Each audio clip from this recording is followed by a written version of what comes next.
was like, oh, they're about to lock down the UK. I don't know how long I want to wait. And then I looked at a flight, and there's one that evening, it's 7 hours for £50.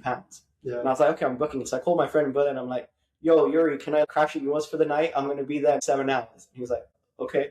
So I was like, okay, I'm going. And I told my flatmate, yo, I'm out to Berlin today. See ya. And he's just like, is this just the thing you do? It's like, I guess.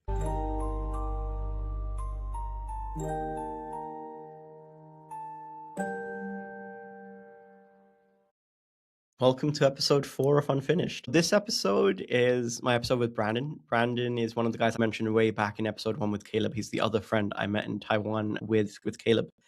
Unfortunately, we were not able to get the studio room for this recording, so the audio is a little bit janky because we're in a room that has some echo.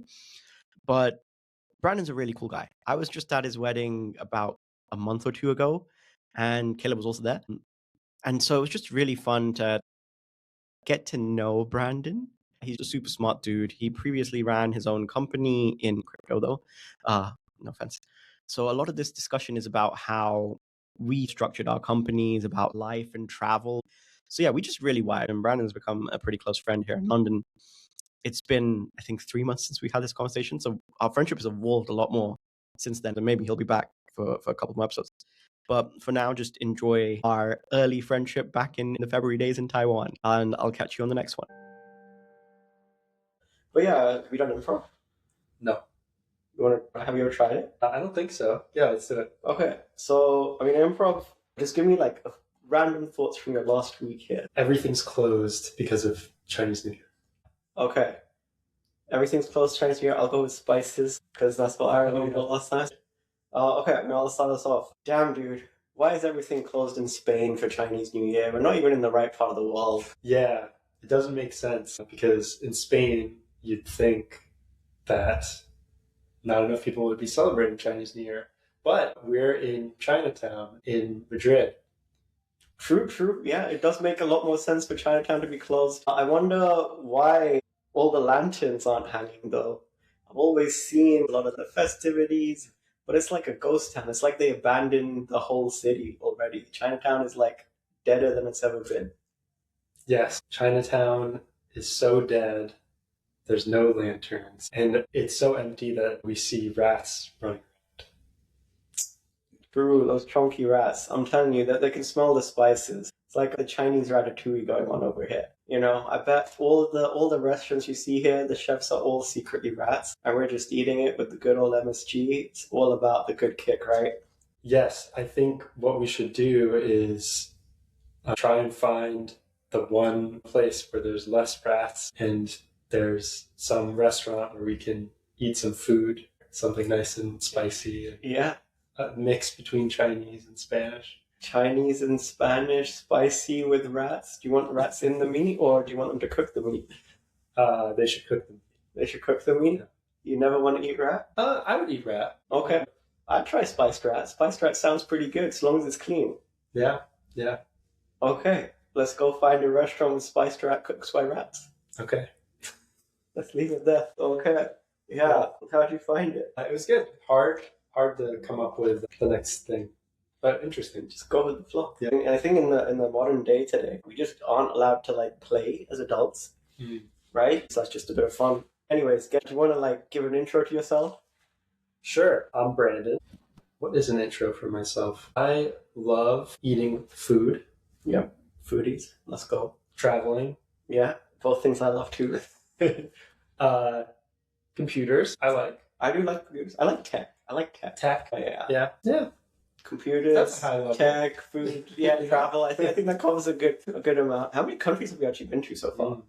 Good question. I think in the 50s probably. 40s or 50s. Yeah. Nice. How about you? I'm hitting 60s. Oh. I'm hitting 60s. Yeah, but I don't know, it's weird because I've last 2 years I don't think I've traveled anywhere new. I've mostly just been going to the same place. But there's still so much more of the world left. I've barely touched Africa. And I still have a lot of South America to go as well. Yeah, same. Yeah, I have a lot of Africa. I've done like half of stuff. Less than half of it. I mean, a good amount. I've done a chunk. Good amount. But yeah, I keep going back to the same places. Yeah. It's hard. So this trip I had a few months where I could basically travel wherever in Asia, and I didn't have to do meetings on like bad time zones, which is like the first time for me having a lot of time without having bad time zone meeting shift. And as I was thinking through it, I just wanted to be in Taiwan. So yeah, I know the feeling. I did do a few others. Like I started in India, then I went to Thailand and Korea. But Taiwan was the longest. Like it's been two straight months. I think the others were like split between 1 month ish or 2 months, something like that. But it's just so much nicer here. It's so nice here. It's so good. Like I really want to live here, but I'm also just like, Europe's calling me back. The West is calling me back. I just realized I'm doing the full circle around the world now. Nice. So it's like, because I'll go to San Francisco in a week or 2 weeks, and from there London. So it'll be like literally a full circle. Yeah. I don't think I've done that much because the back and forth. Yeah. I try and do the West circle, and I've done that a few times because the jet lag's better. Where you like if you were starting from Europe, you go through the Americas and then Asia and then back to Europe. Is it better? Yeah, because you adjust from jet lag a lot faster if you're flying west. Huh. Yeah. I didn't know that because, like, I know when I go to the US, I'm basically going to gain the whole day back. And then when I go to the UK, I'm going to lose an entire day from that. Yeah, but that's because we're crossing the international date line. Yeah. It's not really a day. And your body doesn't feel the same as going west, even though you're gaining more time back. Okay. Which is hard to think about. I don't know, man. Yeah, I get killed going east. I mean, this time going from London to Taiwan, it took me like 4 days. Really? And then from London to San Francisco, it took me 6. But then you were going west, London to San Francisco. No, Taiwan to San Francisco. I went to SF for a week in January. And unfortunately, I have to go through America on the way back now. You? Yeah. Yeah, maybe I'll see you in SF. Oh, when are you there? So, I'll be there March 24th. Ooh, I'm leaving like 22nd or 23rd. Oh yeah, you're leaving SF on the 23rd? Yeah, I think so. I mean, I'm running around conferences at this point. Yeah. Right, so I've got GDC from the 9th to the 13th. Then I've got GTC, which is the NVIDIA one, from the 16th to the 19th. And then there's like AI safety one in London from the 24th to the 26th. Got it. So I've got to do all of those. I'll wave to you at the airport. Yeah, I'll be like, hey, I'm going out. You're like, hey, I'm coming in. Yeah. And then when do you go to London? On April 6th to start the tax year fresh. Ooh. And I'll be entering as a well, not a citizen, but on a visa. Okay, as a resident, having a full-time address and everything. Nice. Yeah. I mean, I don't know if it's congratulations or commiserations, to be honest. No, I'm excited. I'm excited to move to London. Getting married. Yeah. And starting. It's good. I think I'm. Look, as evidenced by my trip this time. Normally, I mean, the last few years, I would have been like, all right, one or 2 weeks in Japan, 1 or 2 weeks in Thailand, whatever. And I decided I just wanted to stay in Taiwan. So I'm happy. I'll stay in London, and I'll go on a weekend trip here and there. Yeah, I mean, Europe is very accessible. Like flights are so good. Yeah. And I'll come back to Taiwan. Yeah. Often. Yeah. Same.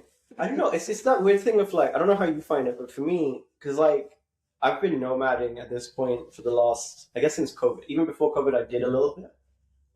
Where I remember, like, I think 2019, actually till March of 2020, I was like jumping around countries like every month. Nice. And I thought like COVID would be over in like 2 weeks, right? Yeah. So I was like, me and my friend, we actually booked a trip to Japan at the end of March 2020.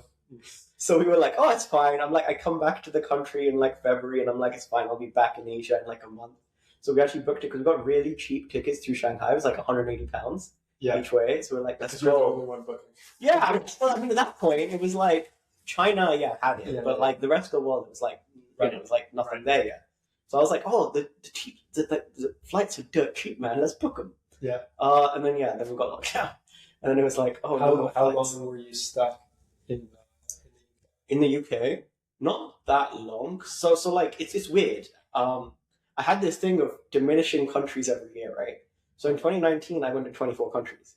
Wow. Then in 2020, I went to 12 countries, which shouldn't have been possible because it's like COVID. Wow. Yeah. There were 12 countries that even let you. Yeah, well, to be fair, I think 3 of those were at the beginning of the year because I was in Asia. So I did New Year's. It was really funny. I did New Year's for 2020 in Japan. And they were super hyped because they were like Olympics years. So like, I remember we went to Shibuya, you had like the Coke Bear and they had like the Olympic rings. And like everyone was like, yeah, let's go. And like you're walking down the streets and they have these signs saying like Olympics in like 100 days.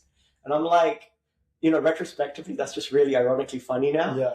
But at the time, it was like super hype because they had all the Olympic celebrations and like the mascots and everything was ready. And they were just like ready for it. And so New Year's was really hyped there. And then after that, I went to Korea for a bit. That was like January 2020. Okay. Was Seoul starting to empty out when you were there? No, because it was still Jan. When I went to Seoul, it was a ghost town. Really? Yeah. And so this was like before, I mean, it must have been I think it was mid or late February. I don't remember, but I was there for like a conference, and I went with one of my work colleagues, and we were just like, wow, Seoul's really empty. Like, it didn't occur to us that COVID was a thing. Yeah, was it empty or were they just like locked up in the houses? People were afraid to go out. Actually, the meetup that like it was really hyped. The meetup that we were speaking at, there was like with overflow capacity. Yeah. And then on the the day before, the day of, the organizer was telling us like people are really scared about this disease, so I don't know how many people are going to show up. And it ended up being like 25 instead of over 100. Yeah. But it was still it was fun. I guess it's more intimate that way, right? Yeah.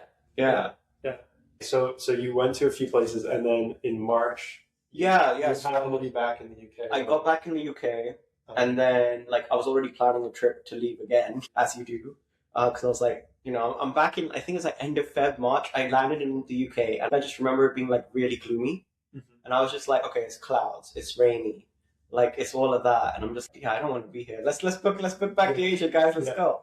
So I convinced one of my friends. We booked a flight. And then I think it was like end of Feb or something that they were saying we might lock down. And then the UK, actually, we went to the herd culling strategy. Let everyone get it, and then they'll get over it. So we didn't lock down. Like most of the world, I think the UK was one of the last ones. So we actually locked down like end of March. I don't think I snuck another trip. I think, I started a new job in February because I'd taken the holiday between jobs.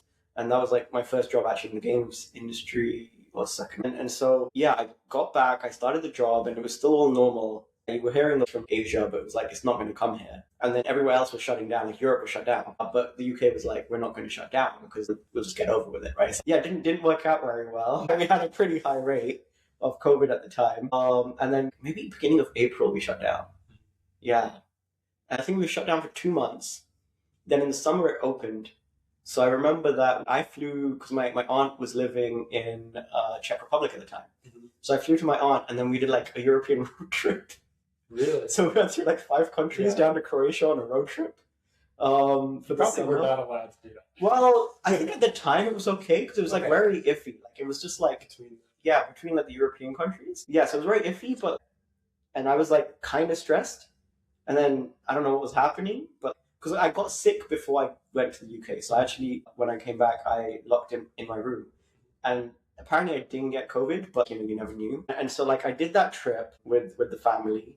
And then I think I got 5 countries in the summer there. Got back home. So I was basically escaping lockdown. Yeah. So as soon as I left Europe went to lockdown, and the UK opened up for summer. And then that summer we had like the Eat Out to Help Out thing. Okay. Which was like the UK government being, we're going to reduce like all restaurant prices, like everyone gets 50% off or £10 off to try and reinvigorate the restaurant industry. Got it. That's cool. Yeah, so it was cool. Well, it was cool and it was not cool in that you're basically encouraging the virus to spread. Right. So they basically discounted it and like everybody was going out because you hadn't been able to go out. And so I remember I was just eating out with my friends every other day because all the nice restaurants were half price. Yeah. And then, of course, we had like a spike in the virus. Yeah. So I think in like September or October, the UK was about to shut down. And so I was like, okay, I'm out, boys. Uh-huh. And just then Germany opened up, and I used to live in Berlin. Nice. So me and another friend were like, okay, let's get like Airbnb in Germany. And it was so cheap because it was locked down. Right. So we got an Airbnb for like 3 weeks just as Germany opened and the UK shut down. And it was literally like, I booked the flight the same day to go to Berlin. So I was like, so my other friend, we were talking about this for like a month before, but we didn't know what was going to happen with regulation. And then he found out last minute he's going. So I was like, okay, I'm going to go as well. Right. So he's like, oh, I'm going on Monday. I'm like, okay, let me look up flights. And I was like, oh, they're about to lock down the UK. I don't know how long I want to wait. And then I looked at a flight, and there's one that evening in 7 hours for, I think, £50. Yeah. And I was like, okay, I'm booking it. So I called my friend in Berlin. I'm like, yo, Yuri, can I like crash at yours for the night? I'm going to be there in 7 hours. And he was like, okay. So I was like, okay, I'm going. And then I told my flatmate, yo, I'm out to Berlin today. See ya. And he's just like, is this just the thing you do? And I was like, I guess. And then, yeah, just packed and went straight to the airport. And that was that. And so that was Berlin. And that was really good. And then, yeah, the UK got locked down. Yeah. And then I think I did one last trip, which was to the Canary Islands. Me and my mom actually went. Nice. And then she got COVID on the trip. Yeah, so that wasn't great. Like, it was kind of scary. But they extended our trip for a week. Nice. And they gave us both like private rooms, and then we had like room service. So it's like you just call them, you'd be like, I want this food, I want that food, and they just bring it to your door. So I was just locked in this room for like a week, but I was getting everything I wanted, and it was sunny, you're by the coast, so it wasn't too bad. And I think we spent like a few years there. Oh my god. Yeah, so that was my 2020. Nice. That's cool. Yeah, I kind of did something similar. I also thought that it was going to be short. Yeah. I had just been coming back from Seoul, and I went to like Seoul for a few days and Japan for a few days. I think it was just the 1 week trip. So I got back to San Francisco. People are starting to be scared about this virus. I was like, there's viruses all the time. Yeah. Our company decided to close the office because we were in person. Yeah. They were like, okay, hey, like go work from home for a few weeks, at least a week. Yeah. And I was like, I'll visit my parents. Why not? Why not?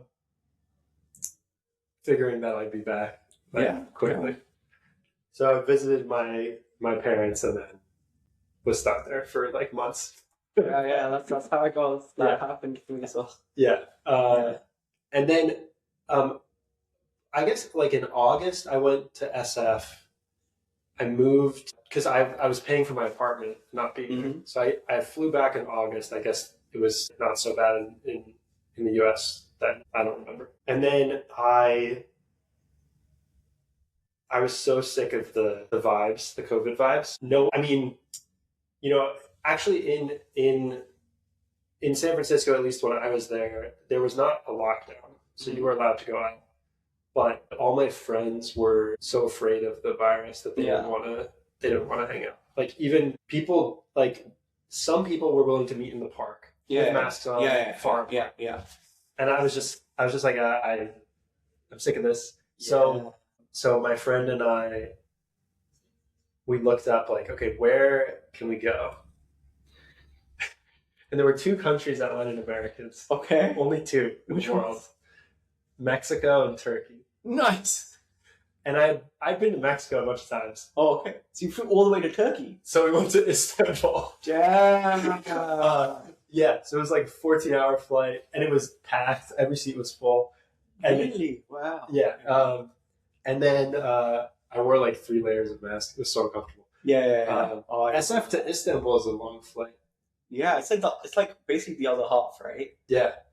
And then we didn't book a return flight. Really? So we booked a 1-month Airbnb. Damn. Okay.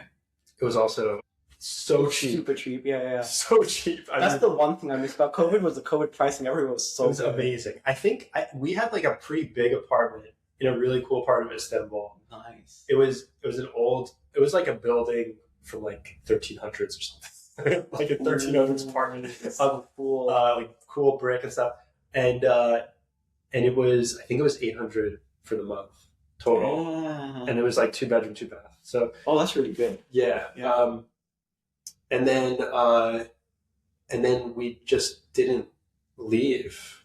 So after that Airbnb, I mean, so Istanbul was like it was like there was no COVID. There was no. It was so crowded. It was such a difference from San Francisco. Like no one was wearing masks. Oh. They had a rule that you had to wear a mask on public transit. Yeah. But we were conditioned from America to just be like, we shouldn't even go on public transit. So we were walking everywhere, and I was wearing my mask sometimes, and I dated someone there, and they were always like, take your mask off to embarrass it. Wow. And I'm like, okay, I guess.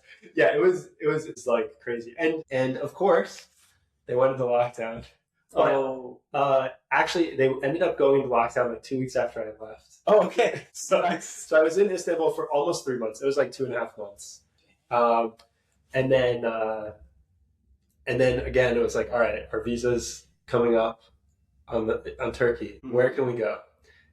And still, it was like Mexico or Turkey was the rule of like if you were on a U.S. passport coming from the U.S. But we were coming from Turkey. And and a lot of places were just like, if you have a U.S. passport, we're not letting you in. But I remember this was like in the fall. I mean, it was like a puzzle. You had to figure out what to do. Yeah, I remember that. My friend and I, we wanted to go to Italy because we wanted to just like eat pasta and stuff. And it was, at the time, Italy was doing okay with COVID. And we saw that Italy allowed people in if you were already in the EU for 2 weeks. Mm-hmm. Interesting. And so we said, okay, can we get into any EU country? And we found that Croatia. Yeah. Croatia was the one. Croatia was the one that they didn't allow you from the US. Yeah. If you had been in the US in the last 2 weeks or something like that, then you couldn't come. But because we were outside of the US for 2 weeks, we could enter on our US passports. Yeah. So we went to Croatia. Nice. And then the idea was we would stay in Croatia for 2 weeks, and then once we hit our 2 weeks, we'd go to Italy. Yeah. But during that 2 weeks that we were in Croatia, Italy like went. They had all the hospitals were yeah, it was really bad. So we're like, okay, we should go to Italy. Yeah, very cool. And we ended up just taking like there's a part of Croatia, the Istrian Peninsula. Yeah, if you know about it. Which the east side, the north. The northwest. Northwest. Okay. Yeah, it's like. Yes. Yeah. I remember. We were also there. Cool. That's where we drove around. Oh, when were you? Like August 2020, something like that. Yeah. I went in like November. I came back for Thanksgiving. I went to New York City. Nice. Nice. But I had started dating someone in Croatia, and so I was like, all right, I'll come back to Croatia after Thanksgiving. And then Croatia shut. Like they just said no one's getting in. And then it was that thing where like it kept getting delayed. Yeah. They kept saying, oh, we'll open next week. We'll open next week. Yeah. And you never know. And I didn't end up getting back to Croatia until mid-December, and I had to enter. I like argued with the custom agent. The check-in agent. Yeah. For an hour, and I was like, please, you got to let me board. And I'm Oh, they weren't going to let you board? They weren't going to let me board because they're like, no tourists, you can't come. I'm like, no, I'm coming. I have economic interests in Croatia. They were like not having it. And someone in the line heard me arguing. I was being nice, but I was like, no, please, I have economic interests. Which was just and someone was like, oh, this is my cousin. And she's like, I have a Croatian passport. This is my cousin. He can come. Don't worry. He's with me. Nice. He can come. And I think they were just sick of me. They're like, all right, fine. Well, it worked. Go ahead. And I met, there was a whole group of people that were, there was a Viber group chat of people trying to get into Croatia. What? Okay. It was mostly people who had like a girlfriend or boyfriend in Croatia, and they were trying to visit them from Europe or from America. Yeah. And so we were all like scheming in there. And then in the layover, so there was a layover in Amsterdam, and a lot of flights were laying over there. Yeah. And I met up with like 10 people from the Viber group chat, and we were planning on like our stories for when we got to the border. Oh, because when we got to the Croatian border, you have to like tell explain why you're in. Ended up I mean, the border agent was just like, "Are you a student?" I'm like, "No, I'm here for economic interest." And they're like, "Okay, stay." They're like, we don't care, man. Just go on, below. Yeah. Yeah, and then I just chased, and then I ended up going to Mexico finally. Nice, but full circle. And then just like whatever country was open, Colombia was cool, and then Europe in the spring of 21, different parts of Europe started letting Americans. So I started doing some stuff in it. Yeah. It was cool, and the other weird thing I did is I entered Australia on a work visa. During COVID? During COVID. What? Because Australia, they were like very strict for a while. Yeah. So this was Jan 22. I ended up flying in Feb 22, but in January, my fiance, but my girlfriend, who I'm still with, we wanted to go to Australia. Okay. And it's like she had a really good friend who was living there at the time. So we saw that Australia, because of their lockdown, they had a labor problem because they had a lot of foreign labor. Yeah. And so they had all these new work visas that they were releasing. They also the government would refund your application costs for the visa. Really? Things like that. So really, yeah. So we applied for some special, like, if you're under 32 visa, work visa. Nice. And we got it. Okay. So we flew. Can you imagine how empty that flight was? The London, like 2 people. London to Australia. There was a layover in Singapore. So, but you couldn't go to Singapore. You couldn't go to anywhere in East Asia. So it was so. I think there were 10 people on the plane, and it was a huge. Yeah, it was crazy. Yeah. No, do you remember like COVID era flights? It's like half empty. You can have the whole room to yourself. No one cares. Yeah. Yeah, it's cool. Yeah, for me, I always worked in person. Starting in COVID, our company went remote. Everyone's did, but we started hiring people from other parts of the world. Yeah, because there were a few really good engineers that we wanted to hire. They wanted to join us, but they couldn't move. Like maybe their family, they had something with their family, or they just, for whatever reason, they couldn't move to San Francisco. And so after like 2 months of COVID, we're just like, well, this is fine. This is working. Like, let's just reach out to those people and try to hire them. Let's just get them. And then we started spreading globally at that point. And so that's when I started my nomading. Nice. And still on it. I mean, I've been slowing down. So I've been doing like longer blocks, and then I'm about to settle. Good life. Yeah. I know. I really want to settle. I'm not gonna lie. I really want to settle. I just don't know if I can do it. I really want to settle. Yeah. I think the way that I think about it, that makes it less scary for me, because I love this. Yeah. Is like, you can still go on trips. True. Yeah. I mean, it's more, I guess, because like I know I live around the world now, so it's like I love it here. I love going to Seoul, and it's those things of like you said, like longer periods, right, where I'm here for like a month or two. I think part of it is it's weird because like you said, everyone went remote in COVID, and like I do like office to a degree, right? Like when I was in Amsterdam at the time with another new job in like towards the end of COVID, and we were like mostly remote, but you'd come in. And I basically use like office days as socializing days. So one was like I'd never go in. So I'd never go in before lunch because I'm like I like to sleep in. And then like during lunch break I'd just bike into work, and then I'd spend the entire evening just hanging out, saying hey to everyone. But I was like, I'm not here to work. I'm just here to connect and socialize. Right. Which is where I think office is important, is like that social element. But in terms of actually working, I feel like the work is so much easier and better at home because commuting is shit, especially in London. That's the worst part of it. Yeah, like I love the socializing, connecting with the other people, chatting with them. But I think I don't know how you found it, because like you also went from in person to remote.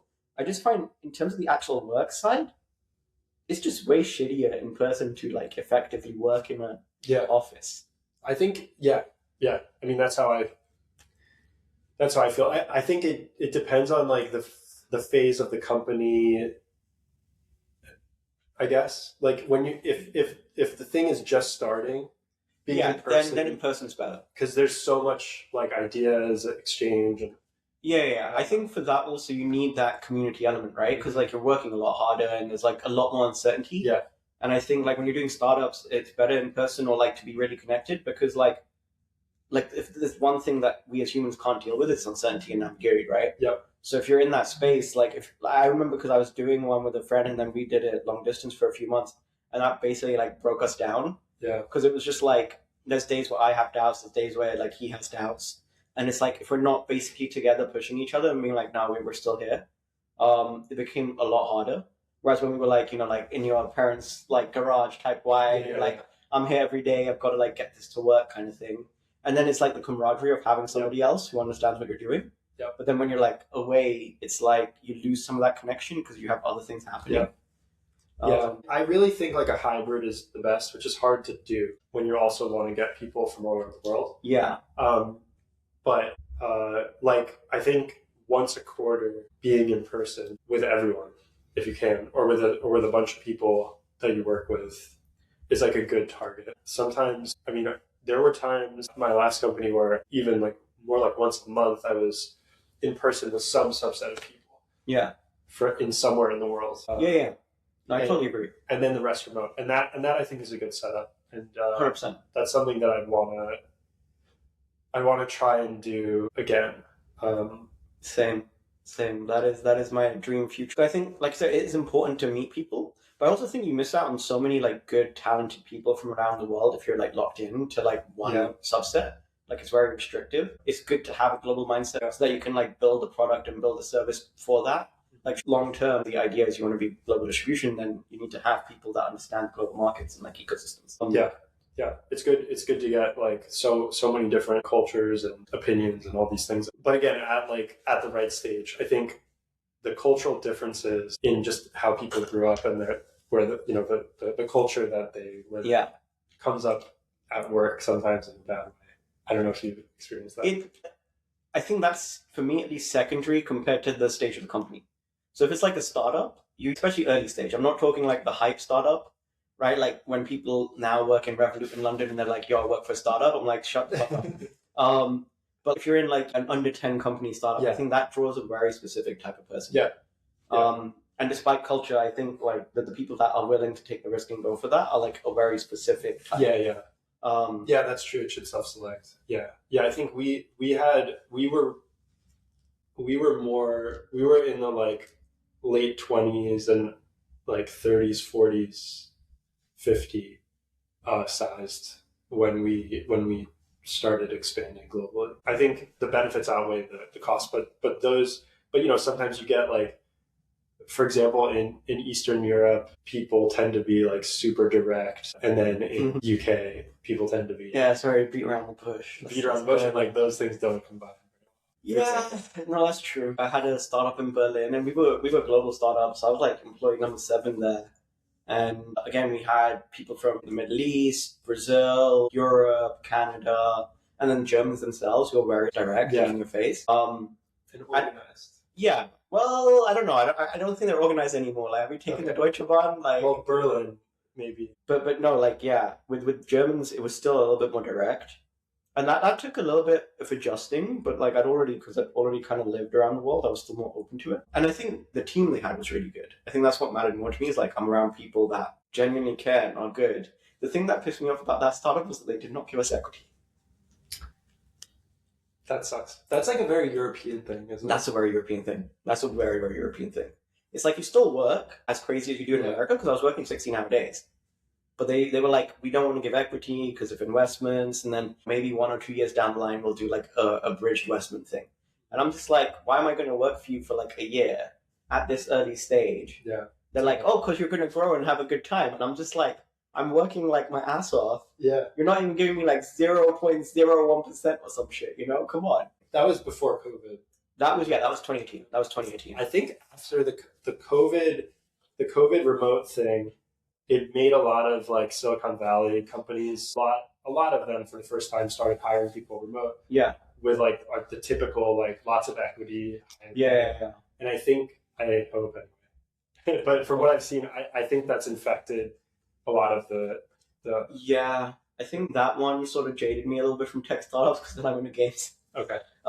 So you're Yeah, but like I mean, I'm I guess going back towards tech now because I'm like also jaded with games, and I'm just like it's people, right? Like I want people that want to innovate and change things and build cool shit. Yeah, you're doing like world model stuff, right? Yeah. That's so cool. So I mean, I had a falling out with my friend slash co-founder. That's another story as it goes. But yeah, I was doing some world model stuff, and now it's like and then I'm helping with a research arm that's looking to solve alignment. Got it. They're really cool people. They're in London. I can introduce you. That's why you're doing the alignment conference. Yeah, well, that and in the side, I'm still building my things. It's more fun. Yeah. But we'll see. We'll see where it goes. Yeah. What about you? You're also looking at something, right? Yeah, I keep getting distracted by many projects. Well, okay, so one work stream I have is like moving to UK. Yes. It's actually a lot of like paperwork and it's pretty annoying to like move internationally. Actually, it turns out more than I expected. So it's just like that is taking a lot of time. And wedding planning is also like true. A lot of time, and we're doing like a million events. So it's just really? You've got like a whole stream. Yeah, there's just like. Wait, are you doing like an Indian wedding? We have a portion that's more Indian, and anyway, there's just a lot of different. Yeah. There's a lot of different components to it. So so that's taking a lot of time.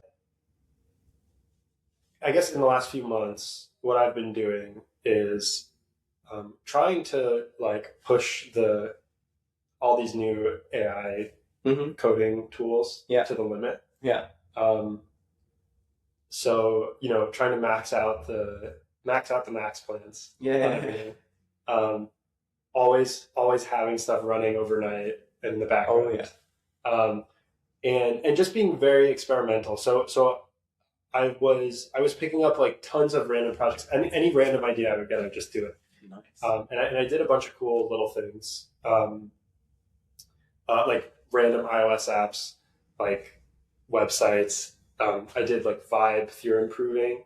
Yeah, I saw that. Yeah. Yes. Yeah, so like taking research papers and like creating formal verification proofs of them, and then I did like a pretty meaty like Game Boy emulator thing where I implemented a Game Boy emulator swarm on a GPU where the actual emulation is running on a GPU. And I wrote a blog post about it, so I can...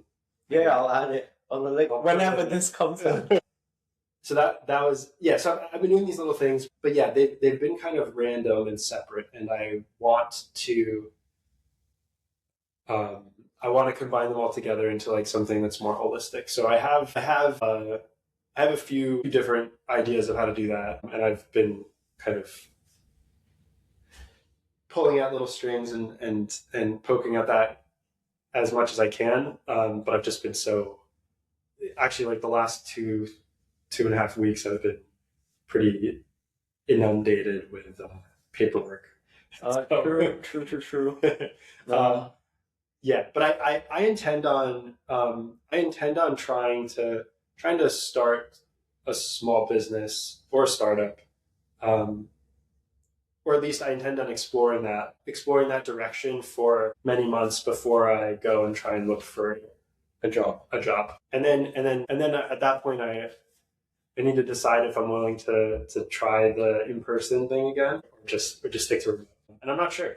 I think for me as well, it's like if there's a team like someone like Granola, who's in the UK, I really like that team. And the people I've spoken to there, they're all top notch and very into what they're building. Yeah. So I really like the vibe there.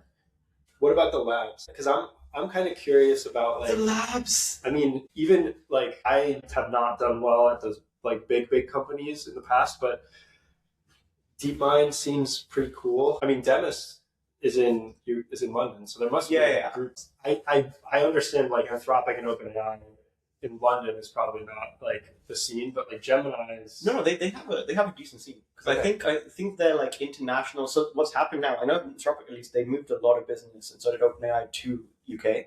Okay. Because it's becoming so. Like the good thing about UK is you get really talented people with almost no ambition. So so it's good for the yeah. So they're like, this person, we can get an engineer that's going to work for us for 10 years, and we're going to pay him like 50K to 100K, and they're going to be happy, right? That's the state of the UK. How depressing, right? And they're like, they don't want equity; they just want stable life. But there's like, I mean, there's interesting stuff with the like David Silver left. Yeah. D-Minus starting a lab. He's doing his own. Yeah, there's like Lightfern, I think. Yeah. As well, yeah. And I'm not like a machine learning person. I learned with the Game Boy project, but I think there's different parts of the AI lab work that I think I can contribute to. 100%. I mean, I think there's a lot for working with somebody who was doing a lab. I was like, that person has no business acumen, and they don't understand how to like run people. Yeah, which is why I'm like, that's a skill you need, like product, like, because I'm like, I can do product, we market, go to market, growth, strategy. Like, there's so many things that I think a lot of people are just very, because for me, like in the future with AI, the only things that are going to matter in my mind are soft skills and taste, as in design. Because like with AI, you can kind of build to an MVP point of anything. Yeah. But it's going to be soft skills. That's how you open doors, because it's going to be connections and how well you're like perceived. And then it's going to be design and taste in terms of how easy it is to use and how addictive it is for people. And can you attract, and I guess this is the same as any company, but it's important to attract really strong people. Yeah. So I'm like, I think talent is one of the things that's really underappreciated. Yeah. Because I think we're just in a system where you abuse it as much as you can. Yeah. I can't say that. I think that's something that I was CEO for 2 years of my last company that I worked at. And I was there for 8 years. So I was CEO the last 2 years I was there. And something, I mean, from the beginning that I pushed, because I was like a founding engineer, I guess. So I was always kind of influential in the culture. I think we did a really good job with people, culture, and like attracting and keeping talent, even when they're getting job offers for double their salary. Yeah. You know, is important. And I think the way to do that is to prioritize it always. And I'm really passionate about that. That's something that I would be really careful of before I join something. Yeah. And if I end up starting. Yeah, that's a lesson I've learned the hard way, especially because it's like the people that you get essentially will define the company, and both the culture inside, like if you get a bad egg, it's just going to destroy everyone's vibe. And then it's also because you're working like crazy a lot of times. So if you don't have that spirit and you're not collaborating, like you said, people can get better offers, they can have an easier life. So it's just making sure you've got all the A players like there. Yeah. I think that's like the one thing that's the most important in any startup. What I hate, so this is what happened in Carver One, which was like the startup in Berlin, was like the initial team, we were all really good.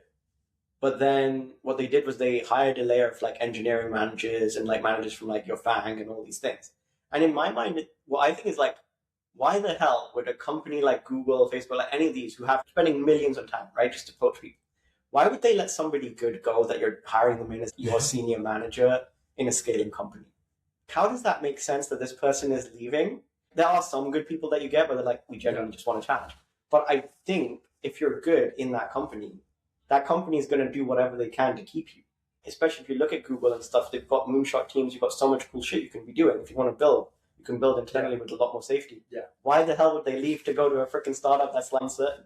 Well, I think there's definitely there are people, I have a bunch of friends who I think are good also, who have spent some years at one of those big companies, and they're just sick of the politics and stuff. Yes. So they want to join a small startup. But there's also hordes of really bad people who end up working there for a bit, then get fired. Yeah. They have it on their CV and they're just take me. So, and those people.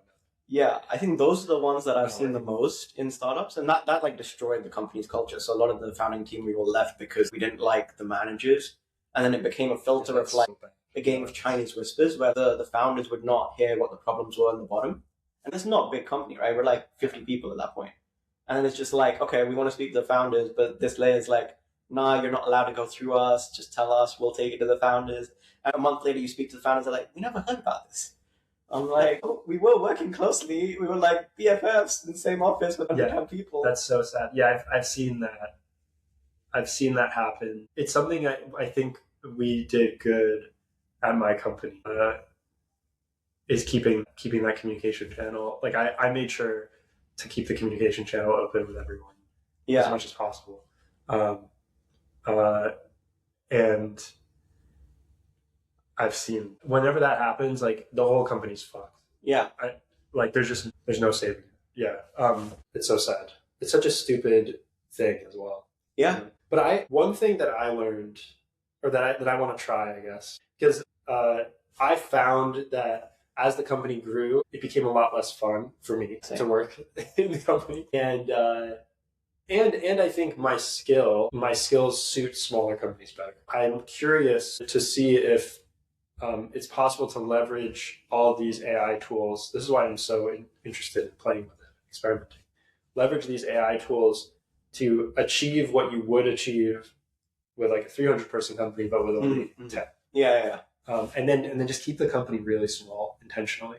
Yeah, I think that's like the MO thing, right? That's what everyone's doing. People, I hear. I actually haven't met too many, but I hear people are doing that. Do you know of? I know a couple doing that. Like even things like Jack and Jill, Granola, like they're pretty small teams. They're like under like 15-ish people. Really? Granola is under 15. Yeah. I think, it's still around 15 because they have a lot of interns, but the core team is around 15-ish. That's cool. So they're all pretty small companies. The thing that's hard for me to, I guess, these two conflicting things. One is I love working in these small companies. Yeah, same. And then the other is I'm getting more and more excited about bigger problems that maybe the leverage that everyone has now you can actually tackle them, but these really exciting grand challenges. Would they be like B2B or? I mean, I'm really excited about all the like singularity stuff. Okay. People like extending human lifespan, like nuclear energy, or, nanotechnology and AI. I mean, all the AI stuff too. 100%.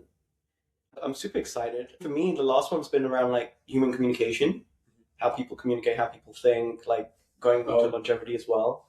Brain-to-brain communication. Brain-to-brain communication would be, imagine never having to think about what your partner wants. It's just there. Yeah. It's just there. So cool. Open communication for once. Because like the one bottleneck that I've always found is just how people communicate and how they talk. And like what you think versus what you mean versus what you say.